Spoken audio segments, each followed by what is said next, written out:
بسم اللہ الرحمن الرحیم نحمدہ ونصلی علی رسولہ الکریم اما بعد۔ مسئلہ یہ ہے کہ اگر کوئی اپنی زندگی میں جائیداد تقسیم کرنا چاہتا ہے تو وہ کیسے کرے۔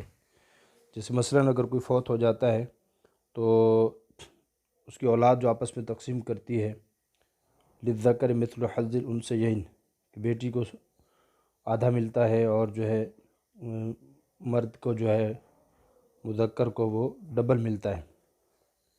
تو اب اگر اپنی زندگی میں تقسیم کرنا چاہے تو کیسے کرے، اس کو کرنا چاہیے تقسیم یا نہیں کرنی چاہیے، اور اگر کرے تو کیسے تقسیم کرے۔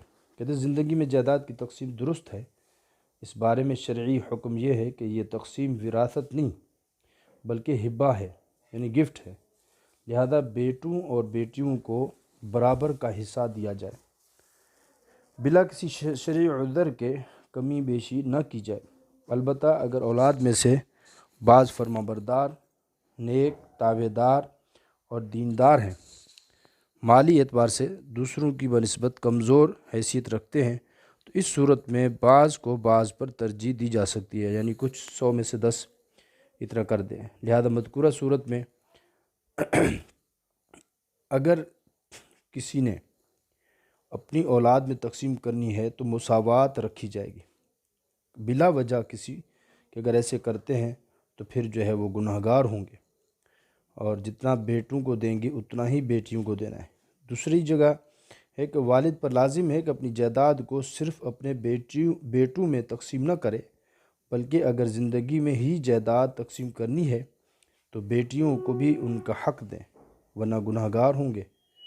تاہم اگر مذکورہ زمینیں بیٹوں کو قبضہ کے ساتھ دے دی ہیں اور خود ان میں تصرف نہیں کرتے تو اب یہ زمین ان کے بیٹوں کی ہے، یعنی جائیداد ہے، جائیداد جتنی ہے اس کو جو ہے تقسیم کر کے ان کے حوالے کر دیا اور ان کو قبضہ بھی دے دیا، چونکہ گفٹ ہے، ہبہ ہے، ہبہ مکمل ہوتا ہے قبضے سے، کامل قبضہ ان کو دے دے اور خود اس میں تصرف نہ کرے۔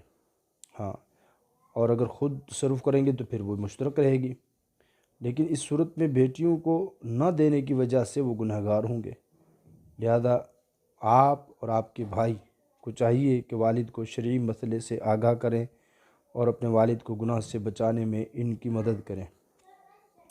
دوسری بھی اسی طرح کا مسئلہ ہے، سوال ہے، کسی نے کیا، اس کا جواب لکھا ہے کہ واضح رہے کہ شریعت نے ہر انسان کو اپنے مال اور جائیداد میں جائز تصرف کا حق دیا ہے، لہذا زندگی میں جائیداد تقسیم کرنا کوئی ضروری نہیں ہے۔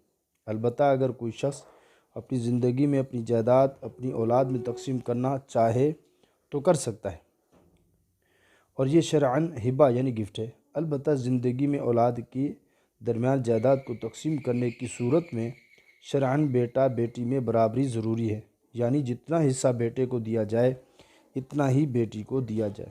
نیز تقسیم کے بعد ہر ایک کا حصہ عملاً ہر ایک کے قبضہ میں اور تصرف میں دینا بھی ضروری ہے۔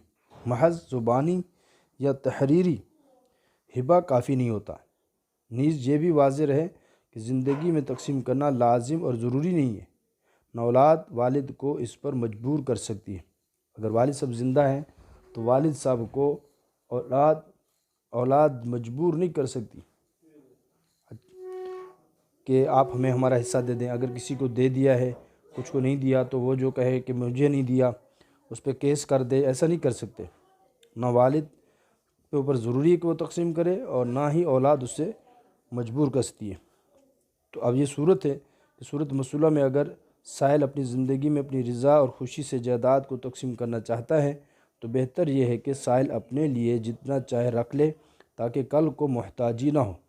بعض دفعہ ایسا ہوتا ہے بچوں کو دے دیتے ہیں اور بچے دیندار نہیں ہوتے، خدمت نہیں کرتے، یا والدین سے تنگ آ جاتے ہیں، یا وہ بیمار ہیں، بوڑھے ہو گئے، تو اس صورت میں وہ پھر کیا کرتے ہیں، والدین کو نکال دیتے ہیں کہ آپ نے تو مکان ہمیں دے دیا، اور جو ہے پھر وہ والدین جو ہے در در کی ٹھوکریں کھاتے رہتے ہیں۔ اس لیے اپنے لیے کچھ نہ کچھ رکھ دینا چاہیے، اور اس کے بعد کل مال کا کم از کم 8واں حصہ اپنی بیوی کو، یعنی اگر تقسیم کرنا ہے اپنی زندگی بیوی کو دے، پھر بقیہ رقم تمام اولاد میں برابر سرابر تقسیم کر دے، کمی بیشی نہ کرے۔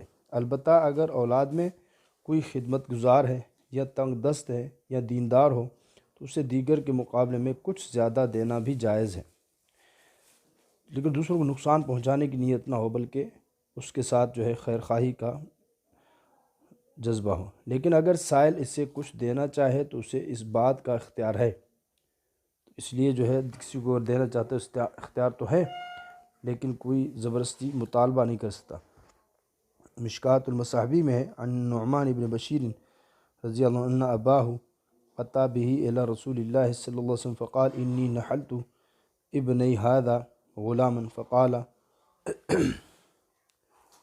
اکل ولدک نحلت مثلہ قال لا فرجعه وفي روایت انہ قال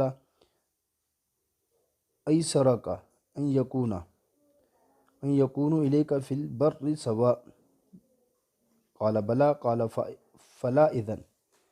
بعد یہ روایت ہے کہ حضرت نعمان بن بشیر رضی اللہ عنہ سے روایت ہے کہ میرے والد نے مجھے جناب رسول اللہ صلی اللہ علیہ وسلم کی خدمت میں لے کر آئے اور کہنے لگے کہ میں نے اس بیٹے کو ایک غلام بخشا ہے۔ تو آپ علیہ السلام نے فرمایا کیا تم نے اپنے تمام بیٹوں کو اسی بیٹے جیسا غلام دیا ہے؟ انہوں نے کہا نہیں۔ تو اس پر آپ علیہ السلام نے فرمایا کہ اس غلام کو واپس لے لے۔ اور ایک روایت میں ہے کہ آپ علیہ السلام نے فرمایا کہ تم پسند کرتے ہو کہ تمہارے سب بیٹے تمہارے ساتھ نیکی میں برابر ہوں، یعنی تیرے ساتھ اچھا سلوک کرنے والے ہوں اور تیری فرما برداری اور تعظیم کرنے والے ہوں؟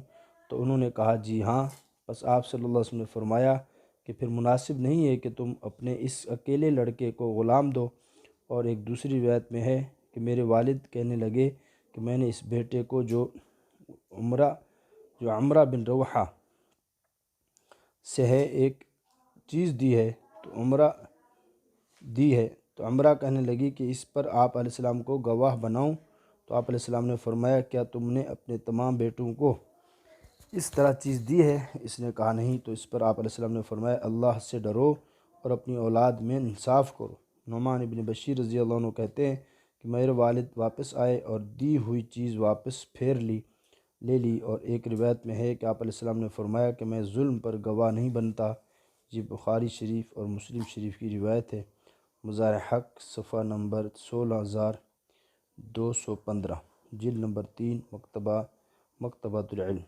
تو اس لیے کوشش یہ کی جائے کہ اگر اپنی زندگی میں کوئی تقسیم کرتا ہے تو اولاد میں سب میں برابر تقسیم کرنا ضروری ہے۔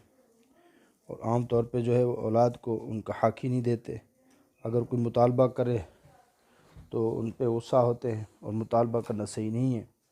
بعض لوگ جو ہے اپنی زندگی میں تقسیم نہیں کرتے، لیکن بچے جو ان سے مطالبہ کرتے، تو جب تک والد زندہ ہے تو کوئی بچہ بھی اس سے مطالبہ نہیں کر سکتا، مجبور نہیں کر سکتا۔ بلا وجہ والد کا بچوں میں برابری نہ کرنا یہ ان کے گناہ کا سبب بنے گا۔ اللہ تعالیٰ عمل کی توفیق عطا فرمائے۔